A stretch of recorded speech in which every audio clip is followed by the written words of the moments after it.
સમગ્ર ગુજરાતમાં હાલ રીડેવલપમેન્ટનું કાર્ય ચાલી રહ્યું છે ત્યારે રાજકોટમાં રીડેવલપમેન્ટને લઈ અનેક માંગ ઉઠવા પામી છે ત્યારે ટીપી વિભાગના અધિકારીઓએ આ અંગે જણાવ્યું હતું કે લો રાઇટ બિલ્ડિંગ કે જે 40 વર્ષ જૂના હોય તેમની રીડેવલપમેન્ટ માટે અરજીઓ આવતી હોય છે અને તેને ધ્યાને લેવામાં પણ આવે છે।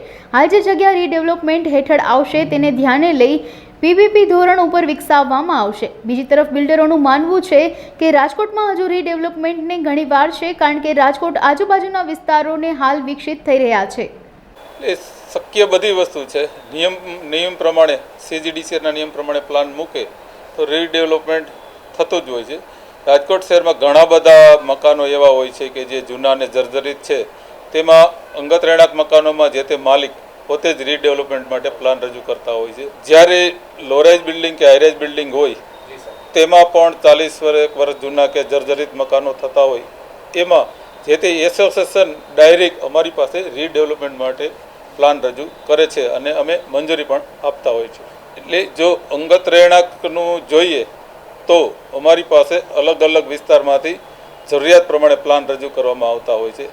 બાકી જે ભયગ્રસ્ત મકાનો છે એમાં તો રાજકોટ મહાનગરપાલિકા દ્વારા નોટિસ આપી અને સમયાંતરે દૂર કરવામાં આવતા હોય છે।